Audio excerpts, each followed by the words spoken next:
I just want to say a huge thank you to all my patrons. Thank you so much for the support. It means the world to me. Some new patrons. Thank you, Kayla, Lords, and Elaine. Thank you so much. I really appreciate it. All right, guys, let's do a video that I've been wanting to make since I started this BookTube channel in April, and that is my favorite books of the year. I'm going to do my top 5 books of 2022.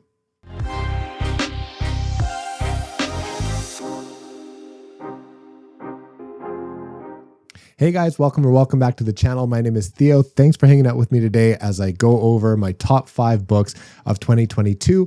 I know that it's a little bit late. It's well into the first week, almost into the second week of January now. And really the reason is I wanted to make sure I wrap up December completely, let the books simmer a little bit, think about them, and really take some time to put together this list. You might also be asking, why not a top 10? Why aren't you giving us more books? Well, the reason for that is I felt a little bit short of my goal last year. My goal was like 52 books, about a book a week. And I ended up falling a little bit short of that. So I ended up reading about like 45 books. And I thought if I do a top 10, we're encroaching up to 25% of my books. And I didn't feel like that was proportionate. So I made the hard decision and I chopped it down to a top 5. Just a quick caveat to this list though, there's only going to be 1 book per author, which was really hard because I read multiple 5-star books by some people that I consider to be favorite authors now, and no rereads. So with that in mind, let's continue. We'll go ahead and get started. And really number 5, I will do them in order. Number 5 was tough. It could kind of change depending on the day. I have some 4-star reads that probably could have been in there. I have some 5-star reads that probably should have been in there, but I'll give you my rationale for why I chose each book. So number 5 is going to be one that I debated back and forth a little bit, and I'll tell you why I picked this one, but it is going to be Mary Shelley's Frankenstein. I read this one in October. I read this one alongside Chaz at Bookish Chaz. I'll leave his channel down below, a good friend of mine. I know that my friend Tori at Tori Talks really loves this book too. A lot of people love it. It's a classic for a reason. This is, Dr. Frankenstein and his monster and the story. It was written in, I believe, the 30s, and it was narrated by Dan Stevens on the Audible book. And I did it alongside. So I did the ebook as well as the audiobook. The audiobook was fantastic. The reason why I chose this one, and it's interesting because this beat out a couple 5-star reads, and I rated it 4. I think I probably rated it like 4.5 or something. In retrospect, I think I'm going to adjust that rating because it's one that I keep thinking about. I was entirely impressed with it. The prose was indulgent and classic and beautiful. The story was emotional and quite tragic and completely different than what you would typically expect. And I knew that going in. I knew that this was not going to be, the typical pop culture Frankenstein that you would get in the movies, but it still managed to shock me. And the reason why I put this on the list is because of how impressed I was, because of how much I was thinking about it, because it reinvigorated sort of this, desire to go ahead and read some classics and go back and dig through some of these older books that are written so differently and that have made such an impact in literature and in pop culture and stuff like that. Like this book, Mary Shelley wrote this when she was 19 years old. So that's, another reason why it was so impressive to me. I read it at the perfect time. It was during kind of a spooky, it was like a rainy, foggy October fall season that we have here in Canada. It was during my spooky season reads, around Halloween. And while it wasn't a horror, scary, in your face type of monster book, it was exactly what I think I wanted, to be honest. Like I knew that it was going to be different. And I got out of it what I wanted. And I always talk about this monologue. If you don't want to be spoiled, just put it on mute for like 2 seconds.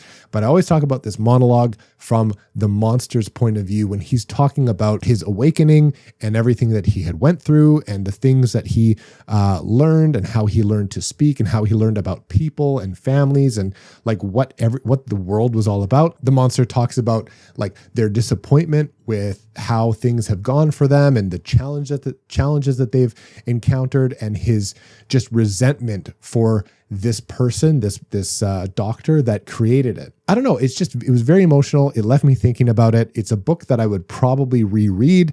It's a book that I would recommend to people. So while I look back and I have some 5-star reads that maybe I had more fun with, or, gave me the promise of more of an elaborate fantasy journey or whatever, like this book as a standalone, I think was so impressive. And it did so much for me when I read it that I couldn't ignore it. And it was going to be an honorable mention. And this, spot 5 was going to be taken by another book, but I ended up always coming back to this one. So without, apologies or regrets, number 5 is Frankenstein by Mary Shelley. Number 4 is a book that I read with a bunch of other people. It was my introduction to this author. A lot of people were reading it around the same time. It was one of the few, I think, like post-apocalyptic books that I read. I don't even know how to categorize this.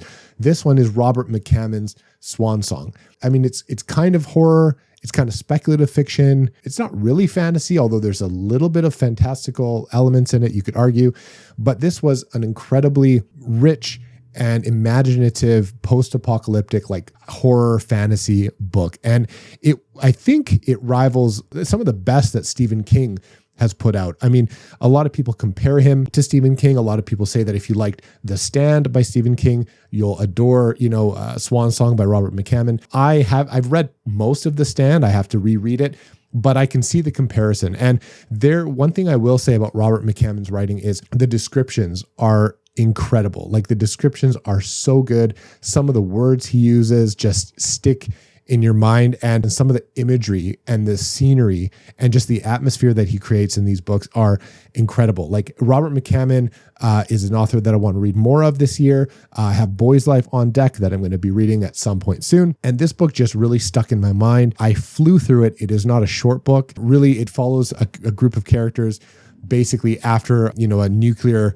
attack or whatever. And this area of the United States is completely obliterated and people are kind of like coming out of the woodwork and forming these little societies and just trying to survive. And there's a little bit of a magical kind of element to it that I won't spoil, but the story is amazing. The plotting is amazing. The pacing works really well. The characters are all compelling and well realized. And I think about a lot of them still. I just really enjoyed myself. I thought the ending was really satisfying. Everything kind of worked out. It wasn't a happy ending. I'm not going to say that, but it was satisfying. Everything kind of worked the way that you would hope that it would. And, without saying too much more than that, it was an exceptional read. Like I said, it's a huge book and I ended up finishing it very, very quickly for my speed of reading. Like I devoured this book. And so I would highly recommend it if you're at all into Stephen King, if you're at all into post-apocalyptic, settings. This is one that you have to pick up. And again, I'm going to be reading not only Boy's Life, but I'm going to be reading his series. I can't remember what it's called off the top of my head, but he has like this series that I want to try as well this year. So Robert McCammon is going to be an author that I'm going to continue to read and hopefully enjoy as much as I did with Swan Song. So number 4 is Swan Song. I don't think that's a surprise for those of you who know I've read this book, that it's this high on my year's list. Number 4, Swan Song. All right, now we're getting into the top 3. So this is kind of where it gets really fun and exciting, and you're going to see a lot of smiling and a lot of passion for these books, I think. But number 3 was kind of hard to pick because I bounced between 2 of these books. And right now, as I'm looking at them, I'm just going to go ahead and pick one. Number 3 is a part of a trilogy, and it was probably one of the best trilogies I've ever read. It was the best complete series, I think, that I've read this year. This one is book 2 in the Warlord Chronicles by Bernard Cornwell. This is Enemy of God. It's a little bit hard to see in the light there. It's because it's white. But this is book 2, Enemy of God in the Warlord Chronicles. This is a Arthurian retelling. You have Arthur in here. You have Guinevere. You have Merlin. It's told by the point of view of Derval Cadern, who was one of Arthur's warriors and kind of his right-hand man at some point. The way that it's told is he's basically recounting the story and, the legend, if you will, of King Arthur to this queen that he's serving. And he's become like this monk, and a lot of things happen to him in his life. And so that's where you find him. He's in this monastery or whatever. I guess he's living in this palace. I'm not exactly sure where exactly he is. I can't remember off the top of my head, but he's telling this story to this queen that he's serving. And she wants to know all about Arthur, and he's telling her the story as he lived it. And it's really cool how it puts a spin on the legend and sort of the myth of King Arthur. There are parts where she's like, are you sure it happened that way? Because I kind of heard that this happened. He's like, well, I can see why you'd want that to happen, but really this is how it happened. And you can kind of see how that myth and that legend could find its way into a retelling of the story, because it gets written down and then somebody else has to translate it, and you get a sense that the queen wants to inject a little bit of her magic and a little bit of her that folklore and that legend into the final story that she's going to have a hand in making. And so it's really cool. Merlin's really funny in this. These were some of the best audiobooks I have ever listened to. The narrator was Jonathan Keeble. And if you have an opportunity to listen to the audiobooks, it elevates the experience, in my opinion. Like I did a little bit of the physical. Well, I did 50% physical and like 50% audio. And I started doing the physical, and I'm glad that I did, because there's a lot of crazy names of places and people, and the pronunciations can be all over the place. And so when you go back to the audio, not only is it like an incredibly rich and compelling performance by the narrator, but also you kind of understand how these names are pronounced. And so you can fly through the book a little bit easier once you go back to eyeball reading it. So I really enjoyed it. In this book, any one of these books really could have been on this list, but in my opinion, The Winter King kind of clicks up like this, and it builds up a lot, and it ends with some fist pumping moments that I had and that I recall. And then book 2 has so many good moments, so much emotion, so much character work, so many good scenes in this book, and some heartbreaking and like gut punches and stuff like that, that it just makes, I think, for the best book in the entire trilogy for me. The third book was a really epic conclusion. So in my head, it kind of goes Winter King, and then Enemy of God was just like amazing. And then it's a pretty nice conclusion. Like it stays pretty cool. And the ending was really satisfying too. But if I had to pick one book of the best trilogy that I've read in a very long time, it would be this one, book 2, Enemy of God by Bernard Cornwell. So that is book number 3 on this list of my top 5 of 2022. All right, number 2 on this list is part of a series that I've been reading all year. This is book number 4, and I have enjoyed this series a lot. This is a sci-fi saga, this epic, galactic space opera, and I've had such a good time. Some of the best prose, some of the best writing that I've ever experienced myself. This is book number 4 in the Sun Eater series by Christopher Rocchio. This one is my choice, Kingdoms of Death.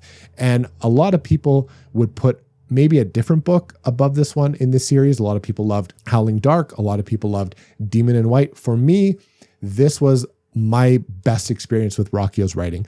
This had some of the most amazing moments. I'm not going to spoil what this is about. I'll link my review, my non-spoiler review of Empire of Silence down below, so you can check that out and figure out maybe what this is about. Basically, this series follows Hadrian Marlowe, and this isn't a spoiler because he tells you right away in the first book, but he is a noble, and he somehow ends up leaving his planet and his family, and he ends up having a part in the obliteration of this entire alien species and millions of human lives. And so we end up building to that end that he's already told you about, which is kind of an ambitious thing for a writer, to start off telling you what happened and then build to that, even, and creating suspense and creating emotion and all this stuff and making you feel stuff as a reader when you already kind of know what happened. So it's an incredible journey. I would recommend it to a lot of people. This had some of my favorite moments. It had a lot of suspense. It had a lot of dark, horrific elements. It had a lot of in-your-face, just craziness, a lot of flying, a lot of battles, a lot of the character work just continued in this, a lot of the relationships I loved, I got to see more of, and I got to see a lot of what I liked that we were building up to in the series. And so for me, this one just takes the top place of Sun Eater books so far. I have Ashes of Man on the shelf. I have yet to read that one. But from what I hear, it's going to be hard to beat this one. I just really enjoyed it. And it was just a culmination of a lot of plot threads that kind of, and character work that really comes together, and you end up feeling a lot in this book. And it's not called Kingdoms of Death for no reason. So I'll just leave it at that. If I were to read the series again, I would be most excited to get to this part as well. So book number 2 on the list of top 5 is Christopher Rocchio's Kingdoms of Death, book number 4 in the Sun Eater series. All right, the reason why this list took so long to make, and other than allowing these books to simmer in my head and really work on the list in my head and figure out what I want to say, is because I needed to finish this book as well. And that is Stephen King's It. This is number 1. This is my book of the year. This is my favorite book that I read this year. And it is the last book that I read this year. You could argue that that's a little bit of recency bias, but I assure you it's not. I thought long and hard about this one. And I knew as soon as I started reading it, I was telling people when I started reading it that I'm loving it. And this is gearing up to be one of my favorite reads of the entire year. And it's kind of interesting that I read it last. I can guarantee you it would have been on the top 5 had it been the first book I read. But I'm pretty sure, objectively speaking, that this would have been my best book of the year, just because, well, for a few reasons. So number one, let's talk about what this book is about. You probably already know this is by Stephen King. This follows a group of kids in Derry, Maine. The whole city is under the shroud of some evil paranormal kind of stuff. And so they get caught up in it, basically task themselves with putting an end to the darkness and the evil that is returning to Derry after being gone for like a quarter century, because that's how often this stuff starts to happen. So they deal with it. They end up being adults, living their own lives and having to come back to Derry, Maine. They're going to have to get rid of this monster, whatever this is. This evil manifests in different ways for these people. They have to come back and put a stop to it again. And so through it, what you have is quite a beautiful like coming of age story of just childhood and nostalgia and just the magic of being, a child and having this imagination. Really, there's a lot of themes in this, but childhood and found family and just the imagination and how powerful innocence is. And there's so much to this book. I can't even do it justice in this. I might do a standalone reaction, review, or whatever, give my thoughts as like a first time reader, because this is the first time I've ever read this book. And I read it as an adult. I'm 35, I'm turning 36 this year. And my take on it might be very different. I don't know if it would have been my favorite book that I read all year if I read it as a teenager or even definitely as a child. I don't think I picked up a lot of this. I'm still able to have one foot in the mind of a youth and really kind of understand what it was like to be, I'm not a 50-year-old, 60-year-old, 70-year-old guy. I can kind of understand what it was like to be a kid, but I'm also, an adult with responsibilities and a mortgage and a wife and all that kind of stuff. So it's really interesting. I mean, the time jumping in this book, going back between the 50s, the late 50s and the 80s, when this takes place, when they're adults, it's seamless the way that it goes back and forth. Sometimes it'll end with a sentence, in the past with the children, and it'll pick right back up in the present with the adults. And it's just seamless. It's amazing the way that this was done. What you have here is a 1,200 page book that is able to do so much. And not only that, but it's a very talented writer in Stephen King that is able now to develop these characters and really build this town and this feeling and this atmosphere and build all these relationships. I mean, you can argue that this is like 3 or 4 books put together. And so you can imagine what a competent writer can do in those amount of pages. You end up feeling like family. You end up feeling like these people. I have some favorite characters in this book. Ben Hanscom being one that like, they're just going to be favorites. They're going to be family. They're going to be people that I think about, real people that I'll think about like forever, I think. And so, I don't know. I think that I would probably reread this at some point, maybe in a couple years. We are in the process of finishing off the movies, my wife and I, because I can't stop talking about this story. This is my favorite book of the year. I can understand why this is a lot of people's favorite Stephen King book. I know a lot of people who this is their favorite book of all time. I totally get it. I totally get it. There's so much in here. There's so much creativity and atmosphere and crazy moments and scary moments and characters and relationships. And there's so much in here. Like I said, I have to do its own video. Talking about this in 5 minutes on a video like this just doesn't do it justice. This was my favorite book of the year. I'm glad I read it. I'm kind of embarrassed that it took me so long to get to it. I have become a solidified Stephen King fan. I've been working my way through a few of his books. Eventually, I got to Stephen King's It because I had been very, very intimidated by it because it's so big. It took me a while to read, but not because I wasn't devouring it and flying through it. Really, it's just long. And I wanted to take my time with it. And to be honest with you, I found myself near the end kind of savoring it. Like I saved part of this book for my trip. Anyway, I had a blast with it. I would highly recommend it. I may or may not do its own video, but this was my top book of the year, my favorite read. So far, my favorite Stephen King book that was rivaled by 11/22/63, which I also read this year, which is also a masterpiece and could have made this list at any other time. And because of the caveat of only having one per author, it was this one and it wasn't a hard choice. This was my favorite. And that's it. That's all I got, guys. I rambled enough about my favorites. I'm curious what your favorites were this year. If you're a booktuber, chances are I'm making my way through some of your videos as well. I love this type of content. I love this end of year, lists and rankings and things like that. So that's all I got for now. More videos to come. I appreciate you hanging out. Thanks for subscribing. All my patrons, thank you so much. And that's about it. If you like the vibe, go ahead and subscribe. I'll catch you on the next one.